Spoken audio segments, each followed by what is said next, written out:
We continue with our breaking news coverage. The United Nations saying that it's unable to carry out aid distribution inside Gaza after Israel's forced evacuation orders in Deir al Balah.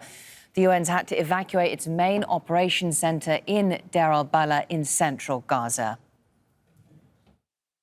About this time yesterday, evacuation orders were issued. There have been a slew of them over August, I think 13 or 15 in August to date. The ones last night affected a block of Gaza in which a number of UN international guest houses were situated. So a number of UN staff on the move, their buildings are evacuated. We're in the UNRWA guest house here, and we're accommodating a number of international staff. Others had to spend the night in one of our warehouses down in Khan Yunis. I mean, what I can say is that the humanitarian operations have been incredibly squeezed. We're getting very little aid supply in through Kerem Shalom. We estimate that 1 million people who we plan to assist with food aid in August will go without. But look, for UNRWA, we deliver our services directly through our workforce of 5,000 staff who are working on any given day. Our health services continue across 8 or 9 primary healthcare centres and over 90 health points that are operating in and around schools that have turned into shelters where literally hundreds of thousands of people are seeking shelter. Those services are continuing, but indeed the space and the ability of the UN system, of the humanitarian system to operate in Gaza is becoming increasingly difficult, is becoming increasingly constrained at a time when we need to throw all resources at this to deal with the issues that we're facing. Meanwhile, the UN had also been set to roll out a polio vaccine campaign in Gaza later in the week. It's not clear if this is going to happen, if it can still happen. Aid groups have blamed the re-emergence of polio in the Strip on Israel's destruction of water and sanitation facilities. Gabriel Alzando is at UN headquarters in New York. First of all, Gabriel, could you clarify the status of UN operations in Gaza? What have they said about this today? Yeah, let me try to untangle what's been going on because events are moving pretty fast here, not only in Gaza, but also here at UN headquarters in New York. A senior UN official briefed some journalists here in New York. And this senior official said that aid operations in Gaza have come to a halt on Monday because the UN offices, if you will, or their operations center, I should say, in Deir al Balah was essentially closed down because they all had to move under very short order and no sort of heads up on this after the Israeli military ordered areas of Deir al Balah to be evacuated on Sunday. So this senior official said, we cannot simply deliver any sort of aid on Monday, meaning today. But we've also heard from officials at UNRWA, the United Nations Relief and Work Agency, and they are stressing that their operations continue under very difficult circumstances, but continue. So, for example, they say any shelters that they have open remain open. If they have water, they are distributing water. And they're saying any health clinics that they are running or have a part of, they remain open as well. So we have just heard, and this is important, from the spokesperson for the Secretary General.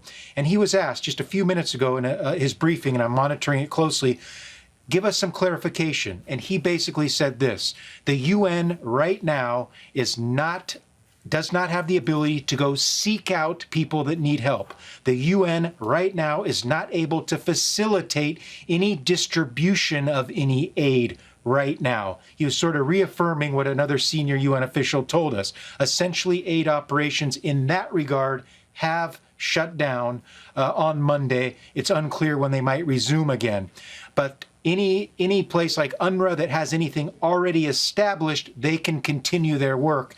So that's sort of the discrepancy we're getting. But listen, The bottom line and the big picture here is that the UN is operating under incredibly difficult circumstances, and this is the first time in the 10 months that they've been operating under these difficult circumstances in Gaza that they essentially are saying, we cannot deliver any more aid because we don't have the security, we don't have the capacity, and we ourselves, we meaning the UN, is scrambling to find a bed and a house and a place for their own staff to be secure before they can even think about delivering aid again. Now, later this week, there's supposed to be a polio vaccine rollout in Gaza. Quite frankly, it was being facilitated by the UN, and as of now, it's unclear if that will be able to take place or not. Again, I will also stress that the UN is saying that they do not plan to pull out of Gaza, and that this halt in aid delivery right now, they say, they hope is only temporary, but it clearly is happening right now. No UN aid is being facilitated at this very moment in Gaza. Thank you very much. Gabriel Alzando reporting to us from UN headquarters in New York. Now let's speak to Al Jazeera's Hind Alh Khoudary, who joins us on the line from Deir al Balah in central Gaza, which is where we've had those repeated forced evacuation orders over the past couple of days, displacing some 100,000 people. Already there was only a trickle of aid getting into Gaza, Hind, not enough to meet the basic needs of the population. What does this announcement from the UN mean for people in Deir al Balah and elsewhere in Gaza?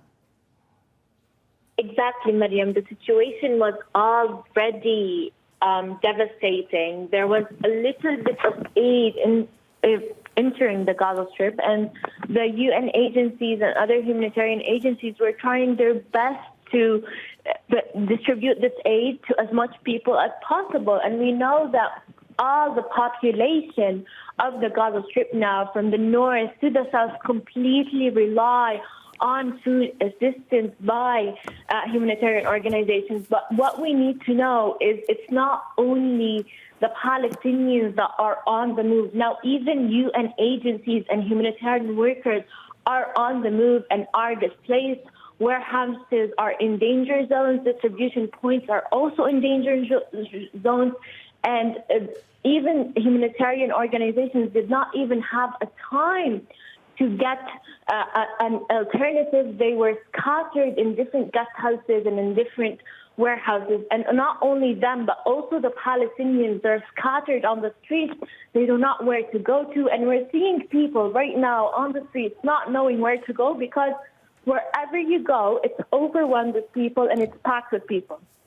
Now, for sure, these ongoing evacuations, we're talking about a lot of evacuations in the last week and in the past couple of hours. And this is why these are the consequences, basically. Humanitarians are on the move, Palestinians are on the move, warehouses are in the danger zone, and there's zero protection for humanitarians to take this food and distribute it to people. Thank you so much. Hind Alh Khoudary reporting to us from Deir al Balah in central Gaza. Make sure to subscribe to our channel to get latest news from Al Jazeera.